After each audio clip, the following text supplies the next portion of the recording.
Hello, friends. This is Leanne. Welcome to the first episode of the Living Wellness Muse podcast. I am so excited to be here with you. I'm so excited to be back behind the mic and to bring you a whole nother season of wisdom and insight and hopefully inspiration for living a better, more aligned life, a happier life, a life full of joy, a life that we can't wait to live every morning when we wake up. That is the goal. That is the goal. So I say this is my first episode of the Living Wellness Muse podcast, but I actually am not new at podcasting. I have another podcast called You're Up First. There's 2 seasons still streaming. I recorded those over a 2-year period. And that was a real journey for me to record that podcast. It had a lot of wisdom for me in my journey. And it was really a passion project that I did, not knowing where it would lead to. And so I thought maybe we could go back for a minute and kind of tell you how we got here to a 3rd season or a 1st season, depending on how you look at it, of podcasting, and why I'm now calling myself the Living Wellness Muse. So if we go back a couple of years, actually to 2020, right? That wasn't a big year or anything. A lot happened in 2020. Back then I was a wedding planner. I had been planning events for over 20 years at that point. I was really good at what I did. I loved doing what I did. It worked well, being a mom. And I really, really enjoyed it until I didn't. And I'll, in full disclosure, tell you that I was a hustler, like super type A entrepreneur, never rested. Always felt like I needed to prove that I had given my all. And so I was always collapsing into my rest. I was always collapsing after my biggest successes. And even then, even though I felt I finally had earned the rest that I really needed, it was never enough. I was always pushing for the next thing. The moment I got rest was the moment that I was off and running to the next thing. Well, the pandemic hit. I had actually closed my business and I'd gone to work for a local winery. I live here in wine country in Central California. And I was helping them launch their events program. I was their director of events. And I was really enjoying it, actually. It was using all of my expertise that I had gained over the years. They really appreciated me. I loved working for them.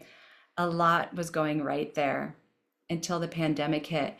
And what was so interesting about all of us being sent home, for me, it was a real eye-opener around, first of all, the first couple of weeks were massive disappointment. I was having a big temper tantrum about all of the work that I'd put in and was not going to be able to realize, all of the money I was going to lose, all of the bookings I wasn't going to be able to make because events weren't possible for the foreseeable future. So if I wasn't able to do events, who was I? What was I? What was I doing here? The bigger thing that I was learning during that period of time was that I did not know how to rest. I did not know how to pause. And because we were forced to come home and have a lot of pause and a lot of introspection, I realized that I had been pushing my life. I had been living in a way that was unhealthy for me. And I was actually headed for a bigger problem than burnout. Burnout was definitely happening. I was approaching midlife. I was almost 50 at that point, and I could feel myself less and less enthusiastic about what I was doing. I could feel myself more and more disengaged. And frankly, more and more intolerant of the way things had always been done. You know, I was like reliable. I showed up, I got the thing done. I always outperformed the expectation. And I was finding suddenly that I not only couldn't do that, I didn't want to anymore. And that's a really unsettling feeling, to not want to do what you've always done. So I started asking myself, well, if not this, then what? Also, a really terrifying question. What do I really want? What do I really want my life to look like? The pause of the pandemic and the quarantine really allowed me to step into some of the things that I had been missing around a slower life. Really pausing and enjoying a meal, sitting with my kids and really being with them without the distraction and the pressure of needing to move on to the next thing or get to the next thing or do the next thing or get to bed, get up, go, go, go, right? A lot of hustle. Well, the hustle was gone. And I realized something over those months was that I was actually starting to enjoy my life. I was listening to music, really listening to music. I was really enjoying what I was eating, like really enjoying what I was eating. My relationship with my husband started to get better because we had slowed down long enough to actually take a look at each other again. And these things planted a seed in me. I started to really not want the pandemic to be over. I wanted to indefinitely stay in this space where I could enjoy my life. And well, as we know, the pandemic didn't last forever. It came to a slow and painful conclusion. It drug out forever, right? We were always like in and out, masking, unmasking. But I realized in that interim where we were once again kind of back online, we were coming back to the office and events were beginning to happen again, I realized I was done. Again, a really terrifying realization as a midlife woman who had poured everything into her career and had reached real success and recognition and the title and all of the expertise and the networking and all of the things that you hope to get from investing in a career I had, and I didn't want it anymore. And that was a deeply, deeply unsettling place for me, because I could no longer hope that I wanted that career to be true, because the truth was I didn't want it anymore. And so what began to happen is I began to step into what is true here? What is true here? That is a big place to sit in. I'm saying big a lot because a lot of this is really big work. But I started to tell myself the truth. And one of the things that helped me with that truth telling was that I started receiving Reiki energy healing. If you've not experienced Reiki energy healing, it is a beautiful modality of actually healing your energy field. We do a lot to heal our bodies. We eat better, we exercise, we take medications. We're really good at, or we understand what it is to heal and have a healthy body, whether or not we actually do those things. But we don't really understand what it is to heal our energy field, which is directly connected to our spiritual and our spirit body and our connection to the spirit realm. We actually have two bodies. We have a physical body and we have a spiritual or energetic body. And when our energy body is low, literally low energy, we feel it. We really, really feel it. We can fake our way through it for a time, but it comes to bear eventually, a lot of times during midlife, because we're not able to fake it anymore. The energy field needs to be stoked. It needs to be healed in order for us to feel vitality. And so I began, something in my soul was like, Reiki. I saw an ad for it. It was a woman that I knew here in my town, and I was like, that. So I went. And I cracked open in that first session, big time, like cracked open. Looking back now, I can see that was the beginning of my rebirth. That was the defining moment in my new awakening. I'd had many awakenings in my life, But this one was significant because it was the midlife awakening. I knew at that very important crossroads in my life that I could have a crisis. I could 100% have a crisis. I was probably headed for a mental breakdown. I was definitely collapsing. If I had just kept pushing my way through it, I probably would have ended up divorced. I would have had a fragmented relationship with my children. And I had a pretty good relationship with my kids, but it wasn't the relationship I actually wanted because I wasn't having that relationship with myself, so I couldn't have it with them. And so I had a big awakening and a choice. Do you want a crisis or do you want an awakening? Do you want to continue on this path of rediscovering yourself, letting go of things that don't serve you, letting go of things that you don't even like, but somehow you keep saying yes to?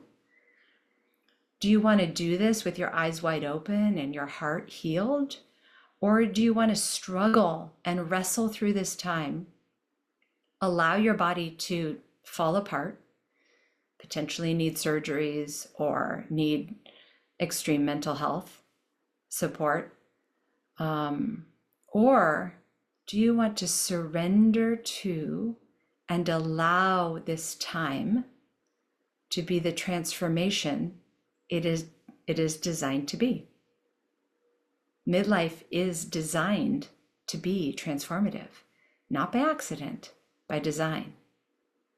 We are ever evolving beings, and midlife is not about being over the hill and it's all over from here. Midlife is the gift of allowing things to go away, to saying no to things you don't want anymore, to saying yes, a sacred yes, to the things that feel in alignment and feel good to you, and then allowing life to feel good. Not feeling guilty about that, not excusing away what feels good and not trusting what feels good and going back to the things that feel awful because we think that that's how we're going to get there. We can't get there from there. We cannot get to a place of joy, alignment, true fulfillment, true belonging, and until we get rid of the things that do not belong. Well, I made a big decision at that crossroads. It took about 1.5 years from when I started getting Reiki sessions, receiving Reiki energy healing, when I felt I was in this undeniable place of needing to walk away from my career. I didn't know what I was going to do next, but I knew that I had enough skills from my career that I could figure it out. The other big piece for this is that I had saved for a sabbatical for our family to go out of the country for 1 year. And because of the pandemic, that idea kind of got derailed. I had a lot of resistance from my family. They didn't even really want to go do that adventure. And so I had a decision of what was I going to do. And I realized that I had been saving intuitively for my own sabbatical, for my own rest and respite. So I made the difficult decision to walk away. I went in one morning to my managing boss and said, I'm done here. I no longer want to do events, which is a really interesting thing for the director of events to say. And I think he was expecting me to say, yeah, I'm going to another winery, I'm going to the local hotel, or I'm starting up my own business again. But I knew I didn't want what that career held for me anymore. So he said, what are you going to do? And I said, I don't know, but I know it's not this. Whew, terrifying. So I jumped, I quit. And that summer I walked away. I walked away and I walked away. And I walked away. Oh man, I could feel it in my body right now, that feeling of leaping without really knowing if you've packed the right parachute. And doing it anyway. So I did. I went on a month-long road trip with my kids. I left my husband at home. He wasn't invited because I needed to go out there and pull apart what was mine to deal with, what was his to deal with, and what was ours to deal with. So we drove through 4 or 5 states, just me and the kids. We camped, we hiked, we stayed in hotels, we got COVID, we had all the things happen. And I really went out there and fell apart. I allowed myself to come undone. I rolled down the windows. I told the kids to put in their earbuds, and I listened to old songs. I listened to old books. I listened to new books. I listened to podcasts, and I allowed myself to feel whatever came up. Whatever needed to be felt, I felt. If I needed to cry, I cried. I laughed. I mourned. I didn't have an obligation to anything beyond my family for the first time since getting married and starting a family. The only thing I had to do was drive us to the next destination, put up a tent, and experience my life in the moment. I didn't have to think about what a bride was thinking or if she was stressing out about her wedding next month, because I'd always gone on vacation and had to manage the clients whose wedding was coming up when I got back. I didn't have that anymore. Whew, boy, what an unraveling. And in the return of that trip, I had a month of nothing happening. August was blank. A white calendar in August for a wedding planner is unheard of. But nothing was happening. And when I got home, I went into a deeper state of collapse. I actually was in bed for the better part of a month. And a lot of alchemy was happening in that month that I will go into greater detail in as this podcast reveals itself to us. But just know that that month was alchemy of another level. It was a disassociation, honestly, with my physical life. I was in a dream state, in a bubble. And there was a lot of pain in there because my identity was unraveling. I didn't have a team. I didn't have a title. I didn't have anything anymore to claim that was soothing my ego. Yes, I had a family, I had 3 kids, we have a home. There was lots to be proud of the life that we had built. But I didn't have anything to stroke my ego. Nada. Talk about a profound ego death.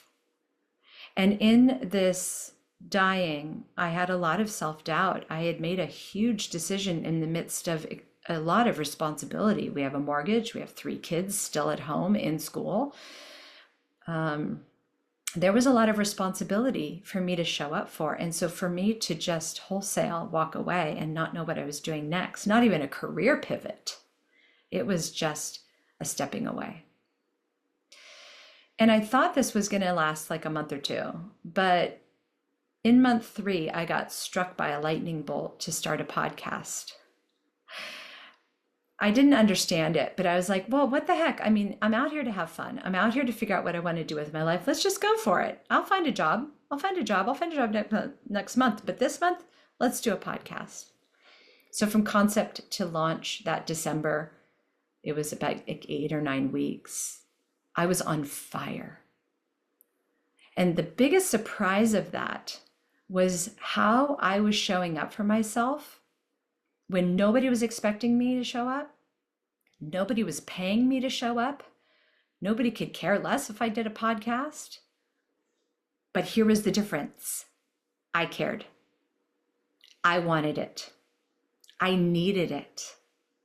I was so passionate about that project because it was for me and me alone. There's only been one other time in my life that I've done something for me to that level, and that was when I backpacked through South America for 2 years. And I was just cut free. I had no ties. That was a profound experience as well. This was on a level with that sojourn. This was 100% a sojourn. But what I was so impressed with myself is that In the past, when I'd done anything that I wanted to do that was just for me, and I ran up against any resistance, like technical difficulties or any kind of challenge around financing it or, being seen or being heard, I would collapse kind of in a tantrum of like, well, this isn't meant for me. Woe is me. I can't do this because, and then I'd go back to my people pleasing. I'd go back to my work that created a lot of ego boost, a lot of affirmation for my talents, always from the outside. I was always being affirmed of my talents from the outside. And I needed that in order to feel validated. I didn't know how to do that for myself. I didn't know how to say, you're okay, Leanne, you're doing it. Just keep doing it. But that was the gift of the podcast. It gave me so much personal affirmation that was sourced from me, nobody else. It was profound to show up for myself, figure it out, get frustrated and figure it out anyway, and not give up and just do it. The result was 90 episodes. I was so excited about this project where I showed up for myself and I was loving myself and I was speaking about this wisdom that I had gathered through my own metamorphosis, my own transformation, what had happened in those 2 years from when I started getting Reiki to when I quit my job and what subsequently had happened. I had so much to share. And so as this podcast began to unfurl into this beautiful gift, not only for me, but for other people, it was actually getting listens. People are actually engaging with it. People actually wanted to be on it and interviewed by me. Another thing started to happen. I started doing deeper, more intense spiritual journeying.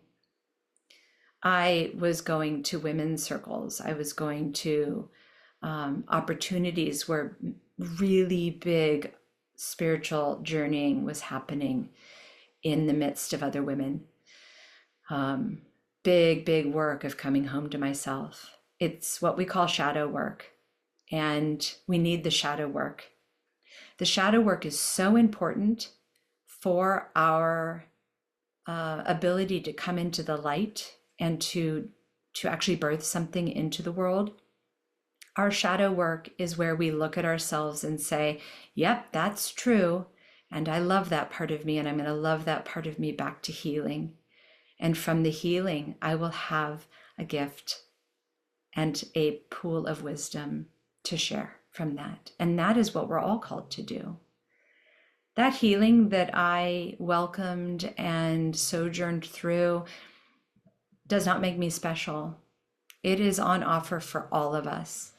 We are all invited to find our own healing and allow that healing to reveal the gifts we each have.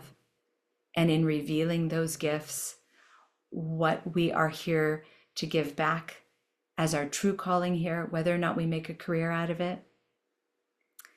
So that sojourn was unfurling into the most amazing journey of self-discovery. I talked a lot about it on the podcast.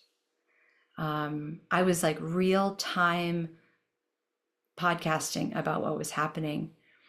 I would have this aha moment and I'd find a guest and we'd talk about it, or I'd do a mini-sode where I was just talking about it. It was a real important time. And another important thing happened during that journeying is that I accidentally, I like to say, became a Reiki practitioner. I'm a writer, I'm an event planner, I'm a lot of other things, but I never saw myself as an energy worker. But the woman who, my beautiful friend Malia, who had provided the Reiki sessions for me that allowed that awakening and that breakthrough for me, she began to teach and attune others to Reiki. And she said, why don't you come and help me plan this retreat? It's a 2-day retreat. We're going to do 2 attunements over 2 days, Reiki 1 and Reiki level 2. Why don't you come help? I said, yes, I'm an event planner. My little ego needed so badly something to latch onto and accomplish, right? I had done so little accomplishing for so long at that point that I was like, heck yeah, I'll help you plan a retreat. And the funny thing about that is that after I said yes, she said, all right, and at the retreat, I'm going to attune you. And I was like, this is hilarious because I'd been invited, I'd been offered to be attuned many times up until this point, and I'd always said no. It didn't feel like it was part of my identity. But I'll tell you, after that first attunement, I was like, oh, something else deeper awakened in me. And I said, I might be an energy healer. So I went and had my level 2 attunement. And when I had my level 2 attunement, I was like, oh, I am an energy healer. Something activated in me that was undeniable. And I had a meditative dream a few weeks after that second attunement where I saw myself on a bicycle in my little town. I live in a tiny little town of 4,000 people. And I saw myself on a bike riding down to a studio here in my town where I was doing Reiki. And I actually had a job, quote unquote. I actually had a source of income where I was filling my cup as I was filling other people's cups. I saw a vision for my life where what I did to help others helped me too. Because I realized that is what alignment looks like. What alignment looks like is that when we fill our own cup, we serve from the overflow. And when we serve, we are not depleting our own cup. We're just serving from the overflow. What a revelation that was for me. And so I was like, whoa, so wait, I could actually go to work, quote unquote. I could be in this healing space. I could be helping others come home to themselves and heal as well. And I go home and I am better for it? Sign me up. So I did. I actually started making phone calls to find a studio. And guess what? I found the studio, the one that was in my dream. And the woman who runs that studio said, come down, use the space. We'd love to have you here. And this is the most beautiful healing space, this portal of a studio where I still am. I still do Reiki energy healing there. I do my clairvoyant sessions there that are so powerful. And I think it is because of that space. It is such a clean, clear space that was out there waiting for me to step into this gift. And so I did. I stepped into the gift. And I realized I was having a moment actually when I became a Reiki practitioner and started saying, hey, I'm offering these things to my community. And my community started to come. I started having these beautiful sessions. I understood how to do it. I was learning in real time with my clients. It was just this beautiful time of exploration once again. Here I was. I learned how to podcast and was loving it. And it was filling my cup and yours too. And now here I am exploring energy healing, which was filling my cup and my clients too. And I was like, this is magical. This is magical. Never, ever would I have guessed when I took that leap from my job and said, I don't know what I'm going to do, but it's not this anymore. I'll figure it out as I go. Never could I have ever guessed that it was going to unravel and unfurl into the most beautiful, sacred, incredibly aligned work that I could have imagined. Alignment is the word I keep coming back to. Alignment, alignment, alignment. Because when we are in alignment with our gifts and our true nature and our actual calling here in this world, things happen with ease. And so I remember the day that it was a couple of days after I had the dream about the studio. I get invited down to view this studio. Deborah is there to meet me. And I walk in and I was like, oh my gosh, this is the studio from my dream. And I realized I had become what we call a manifester. Again, we all have this ability. Was I aspiring to manifesting? 100%. Are you kidding me? Who doesn't want to say, hey, I want to get into alignment And these amazing magical things are going to happen almost without effort, because that's what manifesting is. But here I was actually manifesting, dreaming it, taking the action to find it, and then finding it. Oh my gosh, there is nothing more magical than that moment of realizing you're in your waking dream, of realizing you're in your waking dream of a manifested life that exists in both the spirit realm and the physical world. I had been in the shadow work of my life so deeply for so long that when something manifested like that so effortlessly, I could not, you should see me. I was like, this is insane. Oh my gosh. Life changing, life changing. And why was this possible? Because I kept stepping into the unknown. I kept saying yes to the song in my heart and muting my logical brain's beautiful way of trying to save me from myself with doubt and fear and restriction and approval and all of these things that our ego says you have to have if you want to be successful at anything. And I muted that part of my brain enough, because I still need it. We all still need the logical part. It keeps us alive. It keeps us moving. It makes this podcast possible, because here I am. I had to figure out the process of actually getting here. And a lot of that was through logic, and a lot of that was through rational, and a lot of that was through real information I needed to know to take the steps to manifest this into the real world. But what I didn't do along the way was forget that I am also a spiritual being. I am also an energy body. I am also a divinely granted, extremely powerful fractile of the divine, illuminated fractile of the divine.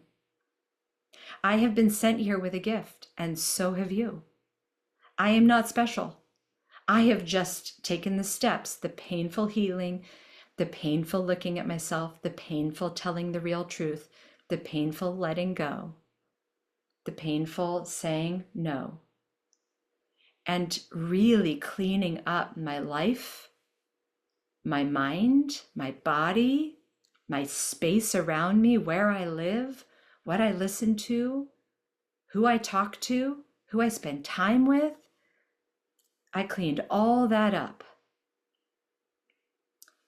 And the inevitable outcome of that is this conversation we're having. This conversation that I continue to have with my clients through clairvoyant sessions that are just so incredibly beautiful, through the energy healing, through speaking to you on this podcast, through writing blog posts that live on my website to continue to spread the medicine of healing and alignment and coming home to ourselves. And the reason why I've rebranded the podcast from You're Up First to Living Wellness Muse is because I actually was hit by another lightning bolt to start a magazine, and I called the magazine Living Wellness. I did 6 issues, and it's now on pause because I am evaluating how to have a magazine be sustainable, because a monthly publication, just me, was too much when I wanted to also podcast and also have my energy practice. And so I paused that. There's 6 issues. They're still there. You can get access to that also on my website. But what was so interesting about that lightning bolt and being struck by wanting to do the magazine was the name of it, the Living Wellness Magazine. And I realized that I kind of had turned into this Living Wellness Muse. I know I can't heal anybody. I can't do the work for anybody. I can't make choices for anybody else. But what I can do is take my personal experience, my wisdom, my story, and I can share that to inspire, as a muse, your own journey. That is where I came to the name Living Wellness Muse podcast, because it went with the magazine. And my former blog, or my blog name, was Muse on the Mountain. And so I loved using the word muse. I still live in the mountains, so Muse on the Mountain is still very close to my heart.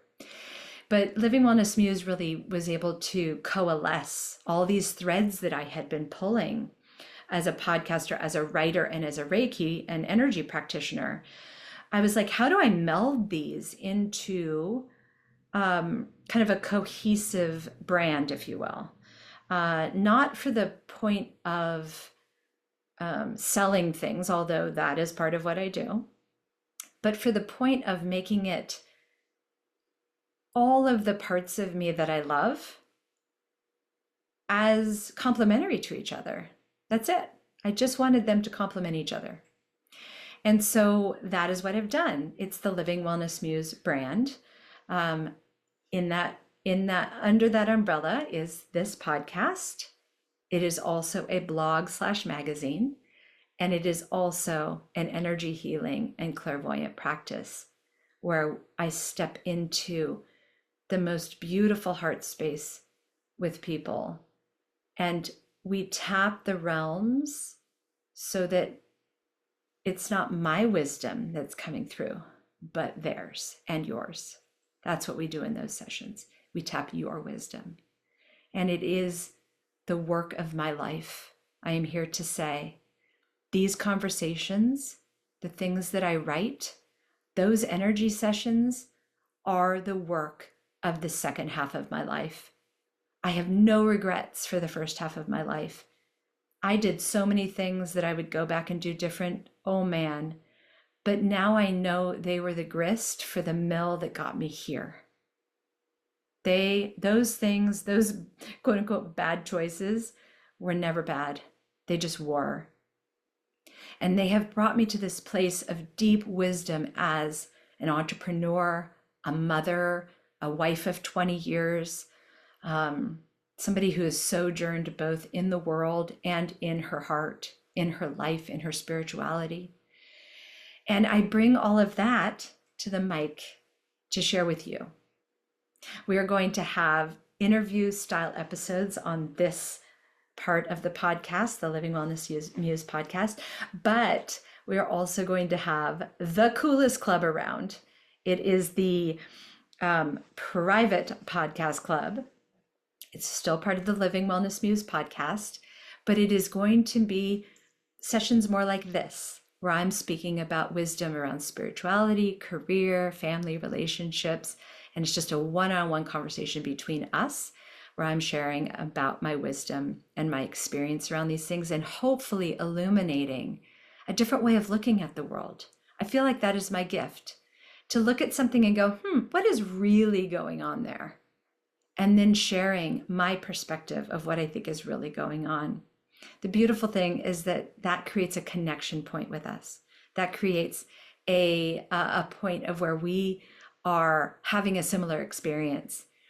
And while I may have more experience in one area than the other, we're all just here walking each other home. And I am constantly edified by people who've come to me for wisdom, and I end up getting wisdom from them. That is the beautiful gift of healing, is that we get to do it together. So that's my backstory. That's why we're here on this brand new episode 1, here we are, of the Living Wellness Muse podcast. I could not be more excited about being back behind the mic. We have the most incredible lineup of guests. I have the most incredible lineup of topics and conversations happening at the private podcast club. And I cannot wait for you to be a part of both of those. If you want more information about the private podcast club, you can go to my website, leanneelliott.com, and get yourself signed up there.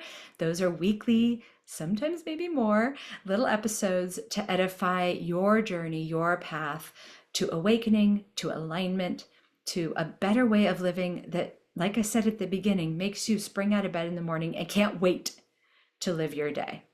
So thank you so much for being here and being on this journey. Some of you have been here from the very beginning, and I could not be more grateful for your support and your enthusiasm. You have been such an inspiration for me. And I am so excited for this next season of the podcast, the blog, and all of the things that I can't even begin to imagine coming our way. So thank you. I'm going to link in the show notes some things that you might want to check out. I hope you go and have a good explore there, and I will see you on the next episode of the Living Wellness Muse podcast. Until then, love ya. Bye.